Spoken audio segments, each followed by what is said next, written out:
Ryan's Office Revenge. You're about to hear about the day I watched a 25-year-old computer whiz kid destroy an $800 million defense contract because he thought my classified contact network was outdated security theater. I'm Maxwell Rivers, 48 years old, and I spent 25 years building relationships that this kid torched in about 25 minutes. The conference room on the 15th floor of Blackstone Defense Solutions always smelled the same: coffee, leather chairs, and that particular scent of government contracts changing hands. I'd been breathing that air for 15 years after my decade in the Air Force, working my way up to Senior Director of Defense Relations. When Pentagon brass wanted to move serious hardware, they called me first. See, most people think defense contracts happen in spreadsheets and PowerPoint presentations. That's amateur hour. Real defense business happens in secure facilities, over bourbon and officers' clubs, and in conversations that start with, "Remember when we served together?" and learned this from my old squadron commander, Colonel Davis, who taught me that trust from the right person was worth more than a 100-page security clearance from the wrong one. That Tuesday morning, I was standing by my office window reviewing my secured contact files for the biggest deal of my career, $800 million. General Pierce Morgan wanted to sell his defense consulting firm's satellite technology division to us, and I'd spent 8 months building that relationship. Not through emails or video calls, but the old-fashioned way. Face-to-face meetings at the Pentagon Officers Club, rounds of golf at Andrews Air Force Base, and long dinners where we talked about everything except business, until the coffee arrived. Morgan Defense Technologies wasn't just another acquisition target. This was 30 years of military innovation built from Pierce's expertise as a former Pentagon procurement officer. He'd survived budget cuts in the 90s, modernized satellite communications during Operation Iraqi Freedom, and built a $1.2 billion consulting empire. But he was 65 now, ready to retire, and he wanted to find the right buyer before the next administration changed defense priorities. The key wasn't the $800 million price tag. The key was understanding what Pierce really wanted: respect for his military legacy, assurance that his classified work would remain in American hands, and guarantees that his 200 veteran employees wouldn't be thrown out for efficiency improvements. These weren't line items in a contract. They were promises built on trust between people who'd worn the uniform. I had all of that trust documented the only way that mattered in defense contracting: in my personal relationship with Pierce, in secured notes from our conversations, and in my classified contact database that contained 25 years of carefully cultivated military and government contacts. Phone numbers that weren't listed anywhere online, private military extensions written on challenge coins, from bases around the world, direct lines to people who made decisions worth billions in national security. That's when the door slammed open. Jordan Hayes walked in like he owned the place, which technically his daddy did. His father was VP of Operations. This kid was 25, fresh out of MIT with a computer science degree that probably cost more than my annual salary. Designer jeans, $400 sneakers, smartwatch, and that particular brand of arrogance that comes from never having to serve anything bigger than yourself. It was his first week on the job as executive assistant to the VP, and he was already trying to revolutionize everything. "Excuse me," he said, not even looking at me. He was staring at my secure workstation with the expression you'd use to examine a rotary phone. I closed my classified folders. "Can I help you, Jordan?" "Yeah, you can help me understand why we're still running classified operations like it's 1985. He pointed at my secured contact system, the same encrypted database I'd been building since my first day at the company. "What is that ancient setup?" "That's my classified client database," I said calmly. "Your what?" He actually laughed, a sharp, dismissive sound that carried across the secure floor. A few analysts looked up from their computers. "Dude, we have enterprise cloud systems. We have AI-driven CRM platforms. We have blockchain-secured everything. Why are you keeping handwritten notes and personal contacts like some kind of Cold War relic?" I looked at this kid in his designer clothes and his complete ignorance of how classified defense work actually operated. "Because some relationships can't be digitized, Jordan. When General Morgan calls me at midnight about a problem with satellite encryption protocols, he's not talking to a database entry. He's talking to someone he served with, someone he trusts." "Trust?" Jordan scoffed. "This is 2024, not 1984. Everything needs to be in the enterprise cloud. accessible to the team, trackable. Through analytics, you're creating security vulnerabilities with this personal network garbage. It's inefficient and frankly dangerous from a data security standpoint. The room went completely quiet. Junior analysts stopped typing. Project managers froze mid-conversation. This wasn't just a discussion anymore. It was a public challenge. "Jordan," I said, keeping my voice level but letting just a hint of steel creep in. "I'm meeting with General Morgan tomorrow to finalize an $800 million acquisition. This personal network is why he chose to sell to us instead of our 5 competitors who've been courting him for 2 years. His face turned red. He wasn't used to pushback, especially not from someone his father's generation. "I'm implementing digital transformation initiatives across all departments. You need to transfer all your contacts to the central enterprise system immediately and eliminate these outdated security protocols. That's a direct order." "Direct order?" I said slowly. "From who?" "From me. I'm the VP's executive assistant, and I'm modernizing this company whether people like it or not." "No." Just like that. No explanation, no negotiation, no corporate speak. The kid wanted to play authority games, but he'd picked the wrong opponent. "Excuse me?" he said. "No. I have classified work to do." That's when he completely lost his mind. "You're fired." The words echoed in the secure facility like a gunshot. Everyone froze. You could hear the air conditioning humming, secure printers processing, and the faint buzz of fluorescent lights. I turned around slowly and looked at Jordan's sweaty, triumphant face. "You want to repeat that? You're insubordinate and resistant to necessary change," he said, his voice cracking but getting louder. "You're blocking progress and refusing to follow direct orders from corporate leadership. Pack your things. Security will escort you out." I looked at this kid who had just made the biggest mistake of his short, privileged life. He thought firing the project lead one day before the biggest deal in company history would make him look strong and decisive. He had no idea he'd just pulled the pin on a grenade that wouldn't explode until he was standing right next to it. "Okay," I said. He blinked. He was expecting a fight, maybe some begging, certainly some dramatic resistance. Instead, I secured my classified files, straightened my tie, and headed for my office. "That's it?" he called after me. "No argument?" "Jordan," I said without turning around, "you're absolutely right. Security protocols are important. I'll clear my workspace immediately. Here's what this 25-year-old computer science graduate didn't understand about my contact network. It wasn't just information. It was 25 years of relationships built one handshake at a time. Military contacts that weren't listed in any directory. Private government numbers written on the backs of unit challenge coins from deployments around the world. Direct lines to people who made decisions worth billions in national security, scribbled on napkins during conversations that mattered. More importantly, it was trust. When you've sat in a forward operating base at 3 a.m. with a fellow officer listening to him talk about his concerns for America's defense posture, you're not just professional contacts anymore. You're something rarer in the defense world. You're brothers in service. My office was controlled chaos of 25 years' worth of relationship building. Unlike the sterile minimalism of the main floor, my workspace was covered with unit patches, photos from military ceremonies, and business cards from people who didn't advertise their services because they didn't need to. There was the engraved challenge coin General Morgan had given me after we closed a smaller contract 2 years ago.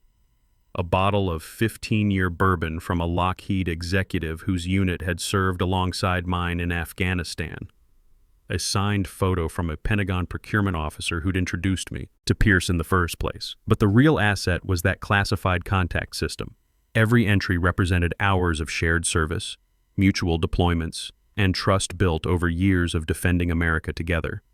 These weren't digital contacts you could export and import.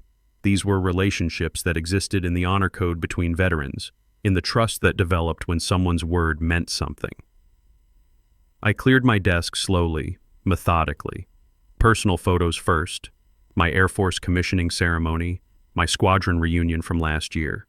Then the meaningful stuff, commendations, thank you letters, the bourbon I kept for celebrating successful contracts. Rachel Bennett, my assistant, appeared in the doorway looking like she'd seen a ghost. "Maxwell, is this really happening? Please tell me this is some kind of misunderstanding." "It's happening, Rachel," I said, securing my contact files with the care you'd use to handle classified intelligence. But don't worry about the Morgan meeting tomorrow. I'm sure Jordan can handle it. He's got enterprise cloud systems, right? The sarcasm felt good, but it couldn't mask the bigger picture.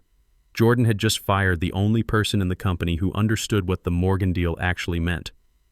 "What about the legacy clauses?" Rachel asked, her voice barely above a whisper. "The veteran employment guarantees, the classified technology transfer protocols. Nobody else knows about the personal commitments we made to preserve his military-developed systems." I shrugged, continuing to pack. "I'm sure it's all in the digital files somewhere." Of course it wasn't. The real deal, the emotional core of why Piers Morgan was selling, existed only in conversations I'd had with him over coffee at the Pentagon and walks around Arlington Cemetery. The stories about building satellite communication systems that saved lives in Iraq, the pride in creating technology that kept America safe for 30 years, the worry about finding a buyer who wouldn't just strip out the military heritage and turn it into another faceless tech acquisition. That stuff doesn't get entered into CRM systems. It lives in trust between people who understand that some things matter more than quarterly profit reports. I walked out past the security checkpoint where Hunter Stone, federal security officer, was waiting with two uncomfortable-looking guards. Hunter had cleared me for access for 15 years, had seen me work classified projects that kept America safe. "Sorry about this, Maxwell," he mumbled, clearly embarrassed. "Orders from corporate."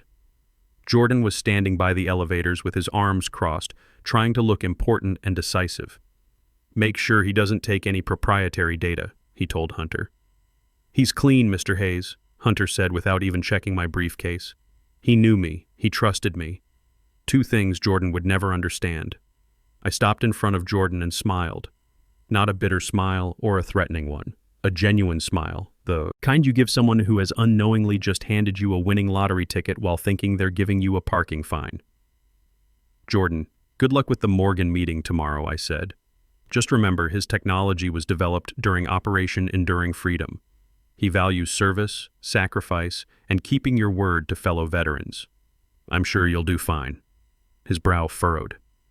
Something in my tone made him nervous, but he couldn't quite figure out what. The elevator doors closed on his confused face, and I rode down 15 floors, thinking about everything that was about to change. Not just for me, but for Blackstone Defense Solutions, for General Morgan, and especially for Jordan Hayes. I walked 2 blocks to Murphy's Pub, ordered a double Jameson, and sat in a corner booth to process what had just happened. 25 years of building something real, and it ended because a kid with a computer science degree didn't understand the difference between data and relationships. That's when I made the call that would change everything. I sat there for 45 minutes nursing that double Jameson and letting everything sink in. The whiskey burned, but not as much as the humiliation of being escorted out like some kind of security risk. 25 years of service and loyalty, and it ended because some kid didn't understand that real defense relationships can't be digitized. But here's the thing about military experience. You learn to see the strategic picture. Jordan Hayes thought he'd just flexed his authority and shown everyone who was boss. What he'd actually done was hand me the keys to the most spectacular revenge and defense contracting history. See, there was something Jordan didn't know about my relationship with Piers Morgan, something that wasn't in any digital file or corporate database. We'd served in the same theater during Operation Iraqi Freedom. My squadron had provided air support for his procurement missions. When Piers decided to sell, he'd specifically requested me as the liaison, not Blackstone Defense Solutions, me personally. That distinction was about to become very important. I pulled out my personal phone and dialed a number I knew by heart. Not his office number, not his corporate line, but the secure military extension he carried in his uniform pocket. "Morgan Defense Technologies. This is Piers. General Morgan, it's Maxwell Rivers." "Maxwell, good to hear from you. I wasn't expecting to call until tomorrow morning to confirm our meeting. Everything still on track?" "Sir, we need to talk. There's been a development." The warmth in his voice immediately shifted to that sharp, focused attention that made Piers Morgan one of the most successful defense contractors in Virginia. "What kind of development? I've been terminated." Silence long enough that I thought the call had dropped. When he spoke again, his voice was ice cold. "Terminated by whom?" "The VP's son, Jordan Hayes. 25 years old, fresh out of MIT. Some disagreement. about security protocols and classified contact management. And who's handling our transaction now? Jordan Hayes. He thinks your military-developed satellite technology is outdated legacy hardware that needs to be digitized and cloud-optimized. Another pause. This one felt dangerous. He thinks what exactly? According to him, traditional military relationships are security vulnerabilities. Everything should be data-driven and enterprise-managed. He fired me for refusing to transfer my classified contacts to their corporate system. I could hear Pierce breathing on the other end. When you've served with someone, you learn to read their silences. This wasn't confusion. This was controlled military fury. Maxwell, are you free for dinner tonight? I'm unemployed, General. I'm free all week. Good. Meet me at the Army-Navy Club at 1900 hours. And Maxwell? Yes, sir. Don't sign anything with those people. Not a severance package, not a non-disclosure agreement, nothing. Wouldn't dream of it, sir. I hung up and ordered another whiskey. This one tasted like victory. That evening, I walked into the Army-Navy Club wearing my best dress uniform and the service ribbons I'd earned in Iraq. The Army-Navy Club wasn't just a restaurant, it was hallowed ground. Oak paneling, leather chairs that had seen a century of strategic decisions, and the kind of discreet service that made military leaders feel comfortable discussing classified matters. Pierce Morgan was waiting in the library, holding 2 glasses of bourbon that probably cost more than most people's car payments. He looked exactly like Central Casting would order for a successful general-turned-defense contractor. Silver hair, weathered hands, and eyes that had seen America's enemies twice. "Maxwell," he said, standing to shake my hand with proper military bearing. "You look good for an unemployed veteran." "Thank you, General. Good training and stubborn pride." We settled into leather chairs that were probably older than both of us combined.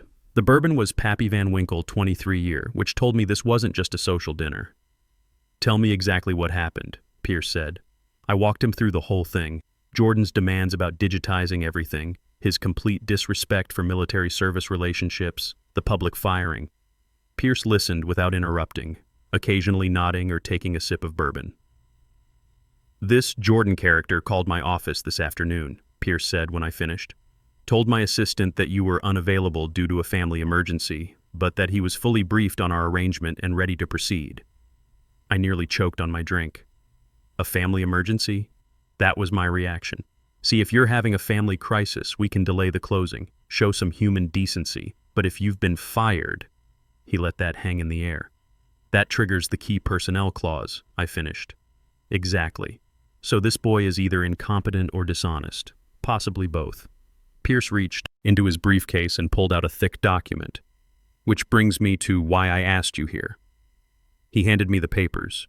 It wasn't an employment agreement. It was a partnership proposal. Morgan Defense Technologies is looking for a new VP of Strategic Relations. The salary is $320,000 annually, exactly double what you were making. Equity participation in all deals, full benefits, and a signing bonus that should make up for any lost retirement contributions. I read through the contract carefully. It was comprehensive, generous, and completely legitimate. "The first assignment," Pierce continued, "is finding a buyer for our satellite technology division. But obviously not Blackstone Defense Solutions. They've disqualified themselves through their own incompetence." "What about tomorrow's meeting?" Pierce smiled, and it wasn't entirely pleasant. "Oh, I'm still taking that meeting. I want to see this Jordan character try to explain our relationship. I want to watch him realize that he fired Shaish, the only person who could have saved his deal. And after that, you and I find a real defense company to buy the technology. One that understands the value of military relationships and treats veteran professionals with respect." I looked at the contract again. It was more than just a job offer. It was vindication. It was proof that experience and military service still mattered in a world increasingly dominated by kids with degrees and no actual honor. "I accept," I said. "Outstanding." Pierce raised his glass. "To new partnerships and old-fashioned military justice." We finished our bourbon and spent another hour discussing strategy. By the time I left the Army-Navy Club, the trap was set. All that remained was watching it spring shut. The meeting was scheduled for 1000 hours Wednesday morning. At 0945, I walked into the lobby of Blackstone Defense Solutions wearing my new Morgan Defense Technologies Company ID and my most expensive suit. I didn't hide in some corner. I stood right there by the security desk in plain sight, like a ghost returning to haunt the living. The lobby buzzed with its usual morning energy, defense contractors rushing to meetings, assistants juggling classified communications, the familiar chaos of a company that moved hundreds of millions in national security contracts around like chess pieces. I watched it all with the detached amusement of someone who was no longer part of the machine. Hunter Stone spotted me first. His eyes went wide, then he quickly looked away, trying not to draw attention. Smart man. He understood operational security. At 0958, Jordan Hayes came rushing down from the 15th floor, looking frantic. His expensive suit was wrinkled, there was sweat on his forehead, and he had the desperate look of someone who'd spent the last 18 hours trying to figure out how to fake expertise he didn't possess. The confrontation was about to begin. He saw me immediately. "What the hell are you doing here?" he shouted. Across the marble lobby, his voice echoing off the walls, every conversation stopped. 50 people turned to watch the show. "I'm here for the Morgan meeting," I said calmly. "You don't work here anymore. You're absolutely right. I work for Morgan Defense Technologies now." The color drained from his face so fast I thought he might need medical attention. Victor Crane, the CFO, appeared behind him, looking confused and increasingly panicked. "What's going on here?" Crane demanded. "Maxwell works for the client now," Jordan stammered, his voice cracking. "This has to be some kind of corporate espionage. This is sabotage." "Sabotage?" I laughed. "Jordan, you fired me for refusing to compromise classified security protocols. I found new employment. That's called the free market. That's when General Pierce Morgan walked through the revolving doors. The man had command presence. At 65, he moved with the confidence of someone who defended America for 30 years and wasn't intimidated by corporate politics. He wore a perfectly tailored Navy suit, traditional military bearing, and an expression that suggested he was here to settle accounts. He looked around the lobby slowly, taking in the scene. Jordan sweating in his designer clothes, Crane panicking in his $3,000 suit, me standing calm and professional by the security desk wearing my new company badge. "Gentlemen," Pierce said, his voice carrying across the marble like a commanding officer calling formation. "I believe we have a meeting scheduled." Jordan stepped forward, trying to compose himself. "General Morgan, there's been some confusion about staffing changes. Maxwell Rivers no longer represents Blackstone Defense Solutions in any capacity." "I'm aware," Pierce said, his eyes never leaving Jordan's face. "He represents me now." The silence was absolute. You could hear the air conditioning, the distant hum of elevators, even the traffic outside. But nobody in that lobby was breathing. Crane tried to salvage something from the wreckage. "General Morgan, please, this is clearly a misunderstanding. We can bring Maxwell back immediately. Full reinstatement, promotion, whatever compensation package he requires." Pierce looked at me with raised eyebrows. "Maxwell, are you interested in returning to Blackstone Defense Solutions?" I smiled. "No, sir. I'm quite satisfied with my new position. Better pay, better benefits, and most importantly, better leadership that respects military service." Pierce nodded approvingly. "Then there's no one here I trust to handle this transaction." He turned toward the door, then stopped and looked back at Jordan. "Young man, you called my office yesterday and misrepresented Maxwell's status. You told my staff he was unavailable due to a family emergency. That was either incompetence or dishonesty. I don't do business with companies that employ either." Jordan's mouth opened and closed like he was drowning. But the contract, the terms were agreed to. "We have a binding letter of intent." "Letters of intent are contingent on due diligence and good faith dealing," Pierce said coldly. "You've demonstrated neither. Good day, gentlemen." He walked out. I followed him, leaving behind 25 years of my life and an $800 million deal that had just evaporated in the most expensive temper tantrum in defense contracting history.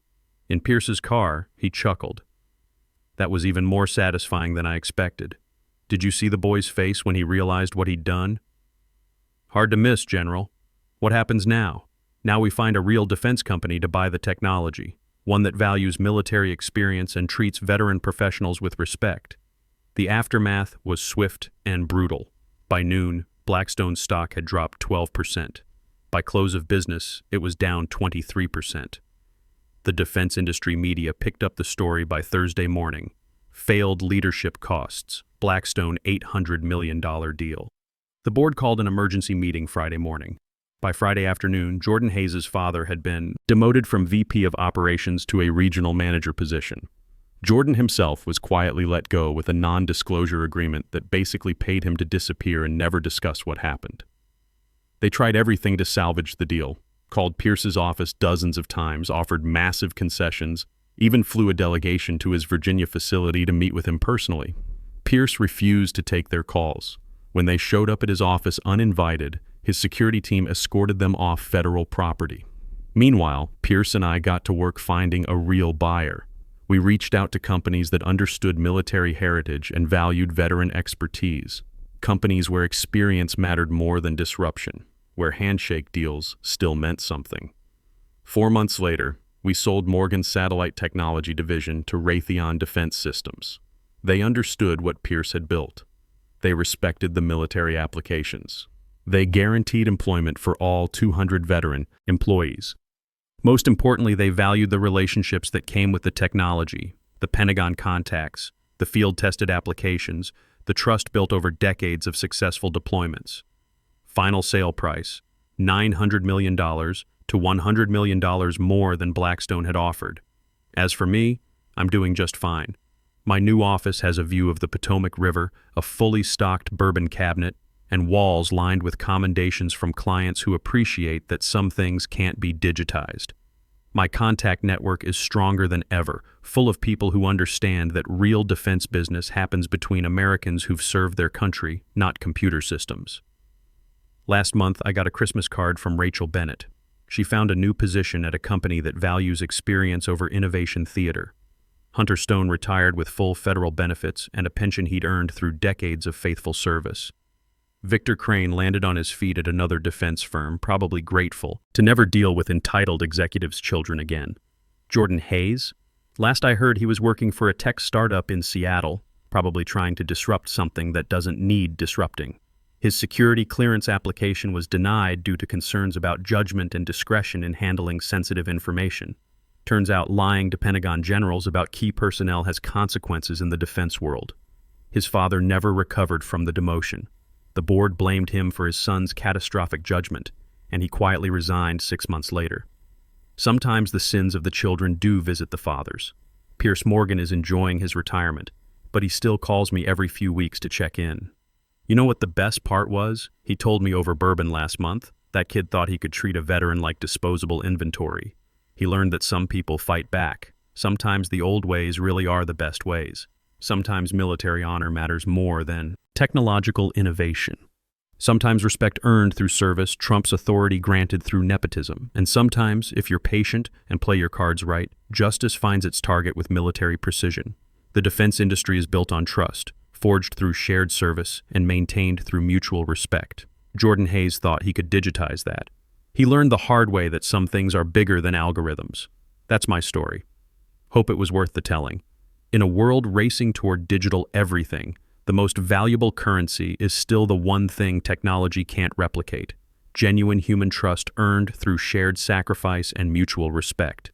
They teach you in business school to disrupt and innovate, but some foundations were built to last. And when you try to demolish what veterans built with their honor, don't be surprised when that foundation becomes your graveyard.